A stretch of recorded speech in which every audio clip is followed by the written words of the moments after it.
राधे कृष्णा। आज मैं व्रत कथा सुनाने जा रही हूँ। प्राचीन काल में भारतवर्ष में एक बड़ा प्रतापी और दानी राजा राज करता था। वह प्रतिदिन नियम से मंदिर में भगवान का पूजन करने जाता था। वह ब्राह्मण और गुरु की सेवा करता था। उसके द्वार से कोई भी याचक कभी भी निराश होकर नहीं लौटता था। वह प्रत्येक बृहस्पति को बृहस्पति व्रत रखता, पूजन करता, प्रतिदिन गरीबों की सहायता करता था। परंतु यह सब उसकी रानी को अच्छा नहीं लगता था। वह ना तो व्रत रखती, ना ही भगवान की पूजा करती और ना किसी को एक पैसा भी दान में देती थी। वह राजा को भी ऐसा करने से मना करती थी, लेकिन राजा नियम से व्रत, पूजा, दान आदि कार्य करता था। एक दिन राजा शिकार खेलने के लिए वन में चला गया।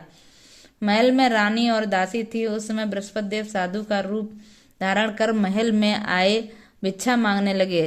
साधु ने रानी से भिक्षा मांगी तो वह बोली, हे साधु महाराज, मैं इस दान पुण्य से परेशान हो गई हूँ। इस कार्य के लिए तो मेरे पति ही बहुत हैं। इस समय वे यहाँ नहीं हैं। मुझे गृह कार्यों से समय नहीं मिल पाता है। मैं सोचती हूँ कि इस धन के रहने से तो निर्धन रहना ही अच्छा है। फिर यह सारा काम धाम तो नहीं करना पड़ेगा। इसलिए आप कोई ऐसा उपाय बताएं जिससे सारा धन नष्ट हो जाए और मैं आराम से रह सकूं। साधु वेशधारी बृहस्पति देव ने कहा, हे देवी, तुम यह क्या कह रही हो? भला संतान और धन से कोई दुखी होता है? हे देवी, इन दोनों को तो सभी चाहते हैं। पापी भी धन और पुत्र की इच्छा रखते हैं। यदि तुम्हारे पास अधिक धन है तो उसका सदुपयोग करो। भूखे मनुष्यों को भोजन कराओ, वस्त्रहीनों को वस्त्र दो, प्याऊ लगवाओ, ब्राह्मणों को दान दो, धर्मशाला खुलवाओ, कुआं, तालाब, बावड़ी, बाग, बगीचे आदि बनवाओ तथा निर्धनों की कुंवारी कन्याओं का विवाह कराओ।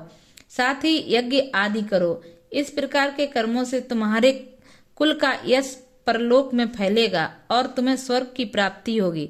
परंतु रानी पर साधु की बातों का कोई प्रभाव नहीं पड़ा। उसने कहा, हे साधु महाराज, मुझे ऐसा धन नहीं चाहिए जिसे मैं अन्य लोगों को दान देती रहूं, जिससे रखने संभालने में ही मेरा सारा समय नष्ट हो जाए।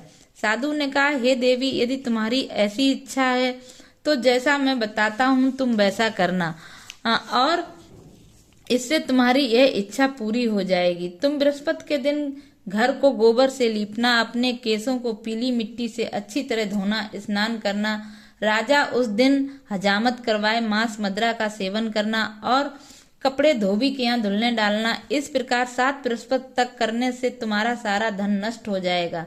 यह कहकर साधु रूपी बृहस्पति देव वहां से चले गए। साधु ने जैसा कहा, रानी 7 बृहस्पतिवार तक वैसा ही करने का निश्चय किया। साधु के कहे अनुसार कार्य करते हुए अभी केवल 3 बृहस्पतिवार ही बीते थे कि बृहस्पति देव के कोप से उसकी सारी धन संपदा नष्ट हो गई। भोजन के लिए भी वे दोनों तरसने लगे तथा सांसारिक भोगों से दुखी रहने लगे। तब राजा ने रानी से कहा, हे रानी, तुम यहाँ रहो, मैं परदेश जाता हूँ।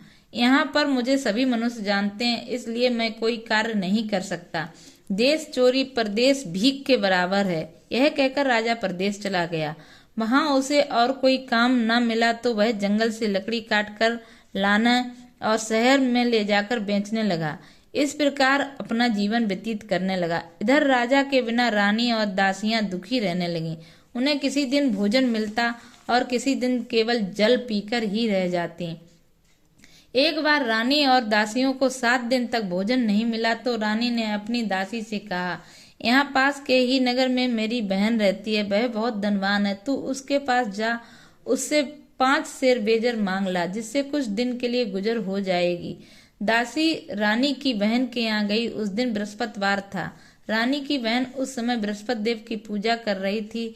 दासी ने रानी की बहन से कहा, हे रानी, मुझे आपकी बहन ने भेजा है, मुझे 5 सेर बेजर दे दो। दासी ने कई बार कहा, परंतु रानी की बहन ने कोई उत्तर नहीं दिया, क्योंकि वह उस समय बृहस्पतिवार की व्रत कथा सुन रही थी। जब रानी की बहन ने दासी को कोई उत्तर नहीं दिया तो वह बहुत दुखी होकर लौट आई और रानी से कहा, आपकी बहन बहुत घमंडी स्त्री है, वह छोटे लोगों से बात ही नहीं करती है। मैंने उनसे कहा तो उन्होंने कोई उत्तर नहीं दिया। मैं वापस चली आई। रानी बोली, इसमें उसका कोई दोष नहीं है। बुरे दिन में कोई सहारा नहीं देता है। अच्छे बुरे का पता विपत्ति के समय ही लगता है। जो ईश्वर की इच्छा होगी वही होगा। यह सब हमारे भाग्य का दोष है। इधर जब रानी की बहन कथा सुनकर उठी तो उसने सोचा कि मेरी बहन की दासी आई थी, परंतु व्रत की कथा सुनने के कारण मैं उससे नहीं बोली। इससे वह बहुत दुखी हुई होगी। फिर भक्ति पूर्वण विष्णु भगवान का पूजन समाप्त कर वह अपनी बहन के घर गई और बोली, हे बहन, जब तुम्हारी दासी गई थी तो मैं बृहस्पतिवार का व्रत कर रही थी। जब तक कथा होती है तब तक ना तो उठते हैं और ना ही बोलते हैं, इसलिए मैं नहीं बोली। अब तुम बताओ, तुमने दासी क्यों भेजी थी? रानी बोली, बहन, मेरे घर अनाज नहीं था। तुम तो घर की दशा जानती हो, इसलिए मैंने दासी को 5 सेर बेजर लेने के लिए तुम्हारे पास भेजा था। रानी की बहन ने कहा, बृहस्पति देव सबकी मनोकामना पूर्ण करते हैं, फिर जाकर देखो, शायद तुम्हारे घर में अनाज रखा हो। यह सुनकर दासी ने घर के अंदर जाकर देखा तो वहां उसे एक घड़ा बेजर से भरा हुआ मिला। उसे बहुत हैरानी हुई, क्योंकि वह पहले भी एक एक बर्तन देख चुकी थी। उसने बाहर आकर रानी को इस बारे में बताया। दासी ने अपनी रानी से कहा, हे रानी, देखो, वैसे भी अन्न के अभाव में हम रोज जल पीकर ही व्रत करते हैं। इनसे व्रत की विधि और कथा पूछकर हम भी उस व्रत को किया करेंगे। दासी के ऐसा कहने पर रानी ने अपनी बहन से बृहस्पतिवार के व्रत के बारे में पूछा। उसकी बहन ने बताया, बृहस्पति के व्रत में बृहस्पति के दिन चने की दाल और मुनक्का से विष्णु भगवान का केले की जड़ में पूजन करना और दीपक जलाना चाहिए, पीला भोजन करना चाहिए तथा कथा सुननी चाहिए। इस प्रकार से बृहस्पति देव प्रसन्न होकर अन्न, पुत्र, धन देते हैं तथा सारी मनोकामनाएं पूर्ण करते हैं। व्रत और पूजन की विधि बताकर रानी की बहन अपने घर लौट गई। रानी और दासी दोनों ने निश्चय किया कि वे बृहस्पति का पूजन जरूर करेंगी। 7 दिन बाद बृहस्पतिवार के दिन उन्होंने व्रत रखा। वे गुड़साल में जाकर चना और गुड़ बीन लाईं तथा उस चने की दाल बनाकर उसे गुड़ से केले की जड़ तथा विष्णु भगवान की पूजा की। अब पीला भोजन कहाँ से आए, यह सोचकर दोनों बड़ी दुखी हुई, पर उनके व्रत करने के कारण बृहस्पति देव प्रसन्न थे। अतः वह एक साधारण व्यक्ति के रूप में 2 थालों में पीला भोजन लेकर आए और दासी को देकर बोले, यह तुम्हारे लिए है, तुम दोनों इसी भोजन को करना। दासी भोजन पाकर बहुत प्रसन्न हुई और रानी के पास जाकर बोली, रानी, भोजन कर लो। रानी को भोजन के आने के विषय में कुछ भी पता नहीं था, इसलिए उसने दासी से कहा, जा तू ही भोजन कर ले, क्यों व्यर्थ में हमारी हंसी उड़ा रही है। दासी बोली, एक व्यक्ति भोजन दे गया है। तो रानी बोली, वह तेरे लिए ही भोजन दे गया है, तू ही भोजन कर ले। दासी ने कहा, वह व्यक्ति हम दोनों के लिए भोजन दे गया है, इसलिए मैं और आप दोनों ही साथ साथ भोजन करेंगे। अब दोनों ने बृहस्पति देव को नमस्कार कर भोजन किया। उसके बाद वे दोनों प्रत्येक बृहस्पतिवार को बृहस्पति देव का व्रत और पूजन करने लगे।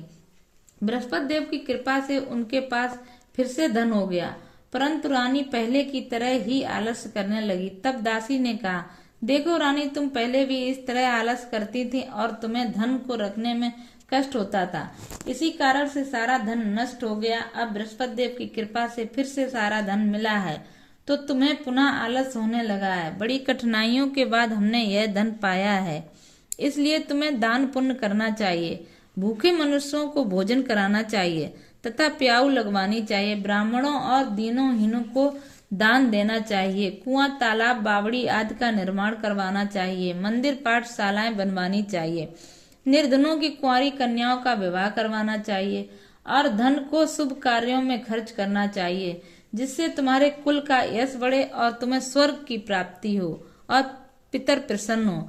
दासी की बात मानकर रानी इस प्रकार सत्कार करने लगी। उसका यश चारों ओर फैलने लगा। उधर जब राजा प्रदेश चला गया तो वहां बहुत दुखी रहने लगा। वह प्रतिदिन जंगल में जाकर लकड़ियां बीन कर लाता और उन्हें शहर में जाकर बेच आता। इसी प्रकार वह अपने दुखी जीवन को बड़ी कठिनाई से व्यतीत करता था। एक दिन राजा दुखी होकर अपने बीते हुए दिनों को याद करके रोने लगा। तभी वहां बृहस्पति देव एक साधु के रूप में आए और राजा के पास आकर बोले, हे लकड़हारे, तुम इस सुनसान जंगल में किस चिंता में खोए हुए बैठे हो, मुझे बताओ। यह सुनकर राजा की नेत्रों में जल भर आया और वह साधु को प्रणाम करके बोला, हे प्रभु, आप तो सब कुछ जानने वाले हैं। यह कहकर राजा ने साधु को अपनी सारी व्यथा सुना दी। महात्मा ने राजा से कहा, हे राजा, तुम्हारी पत्नी ने बृहस्पति देव का अनादर किया है, जिसकी वजह से तुम्हारी यह दशा हुई है। अब तुम किसी प्रकार की चिंता न करो, भगवान तुम्हें पहले से भी अधिक धन देंगे। तुम्हारी पत्नी ने बृहस्पतिवार का व्रत करना प्रारंभ कर दिया है। अब तुम भी बृहस्पति का व्रत किया करो और चने की दाल व गुड़ को जल के लोटे में डालकर केले की जड़ का पूजन करो। पूजन करने के बाद बृहस्पति की कथा कहो या सुनो। बृहस्पति भगवान तुम्हारी सारी मनोकामनाओं को पूर्ण करेंगे। साधु की बात को सुनकर राजा बोला, हे प्रभु, लकड़ी बेचने पर मुझे इतना पैसा भी नहीं मिलता जिससे मैं भोजन करने के उपरांत कुछ बचा सकूं। रात को मैंने सपने में अपनी रानी को व्याकुल देखा है।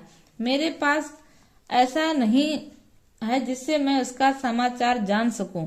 फिर बृहस्पति देव की कौन सी कथा कहूं, यह भी मुझे मालूम नहीं है। साधु ने कहा, हे राजा, तुम किसी तरह की चिंता मत करो। बृहस्पति के दिन तुम रोज की तरह लकड़ियां लेकर शहर जाओ। तुम्हें रोज से दुगना धन मिलेगा, जिससे तुम अच्छी तरह भोजन कर सकोगे तथा उससे बृहस्पति देव की पूजा का सामान भी आ जाएगा।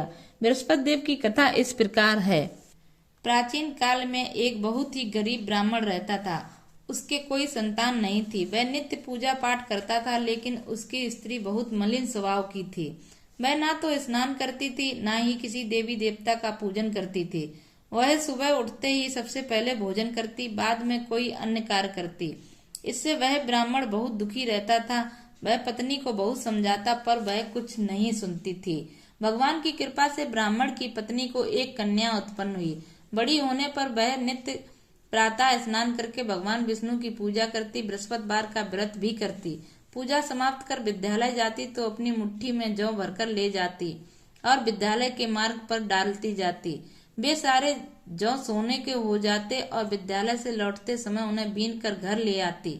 एक दिन वह बालिका उन सोने के जौ को सूप से फटक कर साफ कर रही थी। तभी उसके पिता ने कहा, बेटी, सोने के जौ को फटकने के लिए सोने का सूप होना चाहिए। अगले दिन बृहस्पतिवार था। उस बालिका ने व्रत रखा और बृहस्पति देव से प्रार्थना की, हे प्रभु, यदि मैंने सच्चे मन से आपकी पूजा की है तो मुझे सोने का सूप दे दो। बृहस्पति देव ने उसकी प्रार्थना को स्वीकार कर लिया। प्रतिदिन की तरह वह बालिका जौ फैलाती हुई विद्यालय चली गई। विद्यालय से लौटकर जौ बीनते समय उसे बृहस्पति देव की कृपा से सोने का सूप मिल गया। उसे घर लाकर वह उससे जौ साफ करने लगी, परंतु उसकी माँ उसी तरह मलिनता से ही रहती। एक दिन वह कन्या सोने के सूप में सोने के जौ साफ कर रही थी। उसी समय उस नगर का राजकुमार वहां से गुजरा। इस कन्या के रूप, सील और गुण को देखकर बहुत मोहित हो गया। राजमहल लौटकर उसने भोजन जल आदि त्याग कर लेट गया।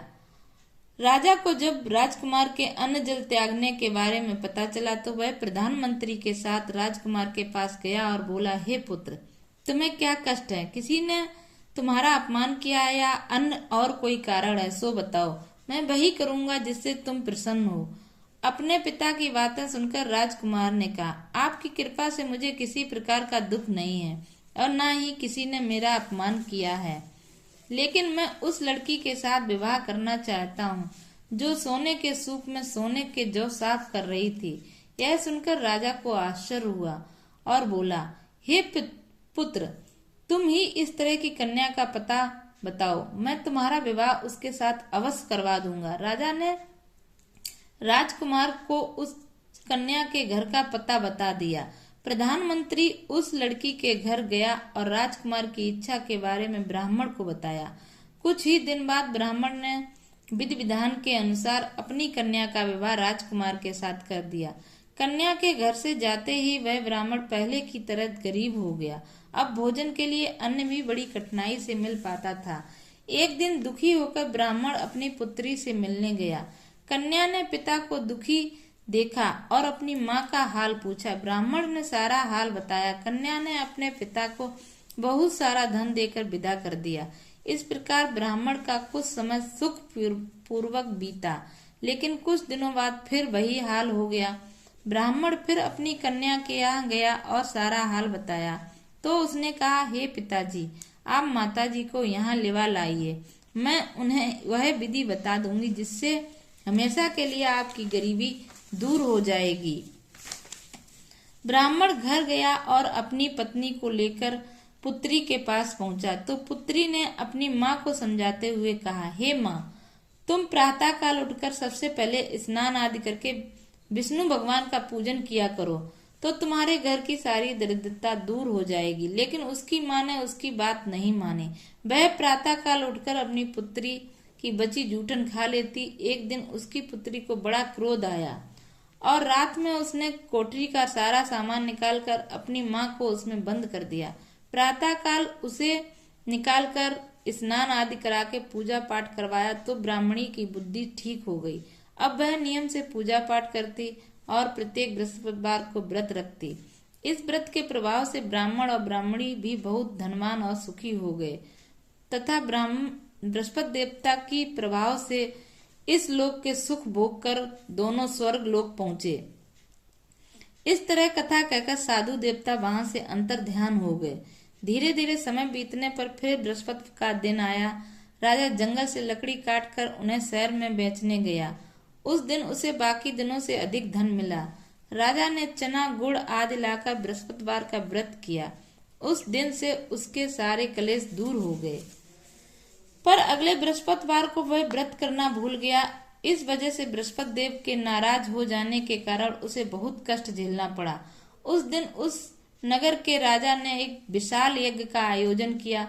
उसने अपने पूरे राज्य में घोषणा करवा दी, कोई व्यक्ति अपने घर में भोजन ना बनाए, ना ही आग जलाए। सभी लोग मेरे यहाँ आकर भोजन करें। जो इस आज्ञा का पालन नहीं करेगा उसे फांसी की सजा दी जाएगी। राजा के आदेश के कारण राज्य के सभी निवासी राजा के भोज में सम्मिलित हुए। पर लकड़हारा थोड़ी देर से पहुंचा, इसलिए राजा उसे अपने साथ महल ले गया। जब राजा लकड़हारे को भोजन करा रहा था तो रानी की दृष्टि उस खूंटी पर गई जिस पर उसका हार लटका हुआ था। वहां उसे हार दिखाई नहीं दिया। रानी ने सोचा कि अवश्य ही मेरा हार इस लकड़हारे ने चुरा लिया है। उसने उसी समय सैनिक बुलवाकर उस लकड़हारे को बंदी घर में डलवा दिया। जब लकड़हारा बंदी घर में गया तो दुखी होकर सोचने लगा कि न जाने किस जन्म में मैंने पाप किया है जो मुझे यह दुख मिला, और उसी साधु को याद करने लगा जो जंगल में मिला था। उसी समय बृहस्पति देव साधु के रूप में प्रकट हुए और उसकी दशा देखकर बोले, हे राजा, तूने बृहस्पति देव का व्रत नहीं किया, इसलिए तुझे दुख मिला।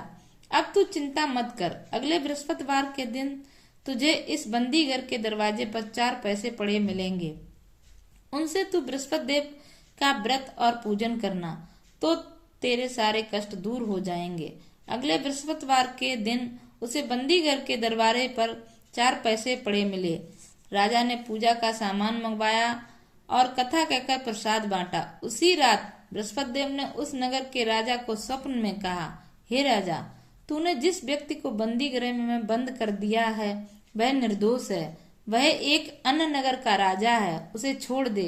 रानी का हार उसी खूंटी पर लटका हुआ है। अगर तू उसे नहीं छोड़ेगा तो मैं तेरे राज्य को नष्ट कर दूंगा। प्रातः काल उठकर राजा ने खूंटी पर हार को लटका हुआ देखकर उसने लकड़हारे को बुलाकर क्षमा मांगी और राजा योग्य सुंदर वस्त्र आभूषण देकर उसे विदा किया। इधर एक दिन रानी और दासी सोचने लगे कि न जाने राजा किस हाल में होंगे, उनका कुछ पता नहीं है। उन्होंने बृहस्पति देव से प्रार्थना की और भगवान ने रात में राजा को स्वप्न में दर्शन देकर कहा, हे राजा, उठ, तेरी रानी तुझे याद कर रही है। अब तू अपने देश को लौट जा। राजा प्रातः काल उठकर सोचने लगा कि स्त्री जाति तो खाने और पहनने की ही साथी होती है, पर भगवान की आज्ञा को मानकर वह अपने नगर को चलने लगा। राजा जब नगर के पास पहुंचा तो उसे बहुत आश्चर्य हुआ। नगर में पहले से भी अधिक बाग, तालाब, कुआं, धर्मशाला आदि थे। राजा ने पूछा, बाग धर्मशालाएं किसकी हैं? तब नगर के सभी लोग कहने लगे, यह सब रानी और दासी के बनवाए हैं। यह सुनकर राजा को बड़ा आश्चर्य हुआ और गुस्सा भी आया। जब रानी ने यह सुना कि राजा आ रहे हैं तो वह अपनी दासी से बोली, देख राजा हमें बहुत बुरी हालत में छोड़ गए थे, वह हमारी ऐसी दशा देखकर लौट न जाए, इसलिए तू दरवाजे पर जाकर खड़ी हो जा। रानी के आदेश पर दासी दरवाजे पर खड़ी हो गई। जब राजा आए तो उन्हें अपने साथ महल में लिवा लाई। तब राजा ने क्रोध में आकर रानी से पूछा, बताओ यह धन तुम्हें कैसे मिला? तब रानी ने उसे बताया कि हमें यह सारा धन बृहस्पति देव के व्रत करने के कारण प्राप्त हुआ। अब राजा ने निश्चय किया कि 7 दिन बाद तो सभी बृहस्पति देव की पूजा करते हैं, पर मैं रोज दिन में 3 बार कथा कहा करूंगा और रोज व्रत करूंगा। अब राजा के हर समय दुपट्टे में दाल बंधी रहती थी। वह दिन में 3 बार कथा कहता। एक दिन राजा ने सोचा कि अपनी बहन के यहाँ हो आऊं। यह सोचकर राजा घोड़े पर सवार होकर अपनी बहन के यहाँ चल दिया। मार्ग में उसे कुछ आदमी एक मुर्दे को ले जाते हुए दिखाई दिए। राजा ने उन्हें रोककर कहा, अरे भाइयों, मुझसे बृहस्पति व्रत की कथा सुन लो। वे बोले, लो, हमारा तो आदमी मर गया है, इसे अपनी कथा की पड़ी है। लेकिन कुछ व्यक्तियों ने कहा, अच्छा कहो, हम तुम्हारी कथा भी सुनेंगे। राजा ने चने की दाल निकाली और कथा कहानी शुरू कर दी। कथा की आदि होते हुए मुर्दा हिलने लगा और जैसे ही कथा समाप्त हुई वैसे ही राम राम कहते हुए मुर्दा उठ खड़ा हुआ। राजा वहां से आगे बढ़ा। चलते चलते शाम हो गई। आगे मार्ग में उसे एक किसान खेत में हल चलाता हुआ दिखा। राजा ने उससे कहा, अरे भैया, तुम मुझसे बृहस्पति भगवान की कथा सुन लो। किसान बोला, जितनी देर में मैं तेरी कथा सुनूंगा उतनी देर में 4 हरैया जोत लूंगा। जा अपनी कथा किसी और को सुनाना। राजा आगे चलने लगा। राजा के वहां से हटते ही किसान के बैल पछाड़ खाकर गिर गए और किसान के पेट में बहुत तेजी से दर्द होने लगा। उसी समय किसान की माँ रोटी लेकर आई। जब उसने यह हाल देखा तो उसने सारा हालचाल पूछा। किसान ने सारी बात बता दी। किसान की माँ दौड़ी दौड़ी राजा के पास गई। उससे कहने लगी, मैं तुझसे कथा सुनूंगी, तू अपनी कथा को मेरे खेत पर चलकर कहना। राजा ने लौटकर खेत पर जाकर कथा कही, जिससे सुनते ही बैल उठ खड़े हो गए और राजा किसान के पेट में दर्द भी बंद हो गया। राजा अपनी बहन के घर पहुंचा। बहन ने भाई का बड़ा स्वागत किया। दूसरे दिन प्रातःकाल राजा जागा तो उसने देखा सभी व्यक्ति भोजन कर रहे हैं। राजा ने अपनी बहन से पूछा, क्या कोई ऐसा व्यक्ति है जिसने भोजन ना किया हो, जो मेरी बृहस्पतिवार की कथा सुन ले? बहन ने कहा, हे भैया, यहाँ के लोग पहले भोजन करते हैं, बाद में अन्य कार्य करते हैं। किसी भी यदि पड़ोस में कोई ऐसा व्यक्ति हो तो देख कर आती हूँ जिसने भोजन ना किया हो। उसे कोई भी ऐसा व्यक्ति नहीं मिला जिसने भोजन ना किया हो। फिर वह पड़ोस में एक कुम्हार के घर गई जिसका लड़का बहुत बीमार था। इस कारण उसके यहाँ 3 दिन से किसी ने भोजन नहीं किया था। रानी ने उस कुम्हार से अपने भाई की कथा सुनने के लिए कहा तो वह तैयार हो गया। राजा ने उसके घर जाकर बृहस्पतिवार की कथा कही, जिसे सुनकर उसका लड़का ठीक हो गया। अब तो सभी लोग राजा की प्रशंसा करने लगे। एक दिन राजा अपनी बहन से बोला, हे बहन, अब मैं अपने घर चलूंगा, तुम भी तैयार हो चलो। राजा की बहन ने अपनी सास से अपने भाई के साथ जाने के बारे में अनुमति मांगी तो सास ने कहा, चली जा, पर अपने लड़के को साथ न ले जाना, क्योंकि तेरे भाई के कोई संतान नहीं है। बहन ने अपने भाई से कहा, हे भैया, मैं तो चलूंगी पर कोई बच्चा नहीं जाएगा। तो राजा बोला, जब कोई बच्चा नहीं चलेगा तो तुम ही चलकर क्या करोगी? दुखी मन से राजा अपने घर लौट आया। घर आकर राजा ने अपनी रानी से कहा, हम निसंतान हैं, इसलिए लोग हमसे परहेज करते हैं। वह भोजन आदि किए बिना ही सैया पर लेट गया। रानी ने कहा, हे प्रभु, बृहस्पति देव ने हमें सब कुछ दिया है, अतः वे हमें संतान अवश्य देंगे। उसी रात बृहस्पति देव ने राजा को स्वप्न में संतान प्राप्ति होने का आशीर्वाद दिया। रानी गर्भवती हुई और 9वें महीने उससे एक सुंदर पुत्र को जन्म दिया। तब राजा ने अपनी रानी से कहा, हे रानी, स्त्री बिना भोजन करे रह सकती है, परंतु बिना कहे नहीं रह सकती है। मेरी बहन के आने पर तुम उससे कुछ मत कहना। रानी ने हाँ कर दी। राजा की बहन यह शुभ समाचार सुनकर बहुत खुश हुई और बधाई लेकर अपने भाई के घर आई। तो रानी ने कहा, घोड़ा चढ़कर नहीं आई, गधा चढ़ी आई। रानी की बहन बोली, भाभी, मैं इस प्रकार न कहती तो तुम्हें संतान कैसे मिलती? इस प्रकार जिसके मन में जो भी कामनाएं होती हैं सभी को बृहस्पति देव पूर्ण करते हैं। जो व्यक्ति नियम से सद्भावना पूर्वक बृहस्पतिवार का व्रत करता है और कथा पढ़ता है या सुनता है या सुनाता है, बृहस्पति देव उसकी सारी मनोकामनाएं पूरी करते हैं और सदा उसकी रक्षा करते हैं। जब रानी और राजा ने सच्ची भावना से बृहस्पति देव की कथा का गुणगान किया तो उनकी सारी इच्छाएं बृहस्पति देव ने पूरी की। इसलिए सबको बृहस्पति देव की कथा सुननी चाहिए, बाद में प्रसाद लेकर जाना चाहिए और सच्चे हृदय से उनका मनन करते हुए जयकारा बोलना चाहिए। बोलो बृहस्पति भगवान की जय। अब बृहस्पति देव की आरती। ओम जय बृहस्पति देवा, स्वामी जय बृहस्पति देवा। छिन छिन भोग लगाऊं कदली फल मेवा। ओम जय बृहस्पति देवा। तुम पूर्ण परमात्मा, तुम्हें अंतर्यामी, जगत पिता जगदीश्वर, तुम सबके स्वामी। ओम जय बृहस्पति देवा। चरणामृत निज निर्मल, तुम्हें पातक हरता, सकल मनोरथ दायक, कृपा करो वरता। ओम जय बृहस्पति देवा। तन मन धन अर्पण कर, जो जन शरण पड़े, प्रभु प्रकट तब हो कर, आकर द्वार खड़े। ओम जय बृहस्पति देवा। दीन दयाल दयानिधि, भक्तन हितकारी, पाप दोष सब हरता, भव बंधन हारी। ओम जय बृहस्पति देवा। सकल मनोरथ दायक, सब संशय तारो, विषय विकार मिटाओ, संतन सुखकारी। ओम जय बृहस्पति देवा। जो कोई आरती तेरी प्रेम सहित गावे, ज्येष्ठानंद आनंद कर, सो सो निश्चय पावे। ओम जय बृहस्पति देवा, स्वामी जय बृहस्पति देवा। बोलो बृहस्पति भगवान की जय।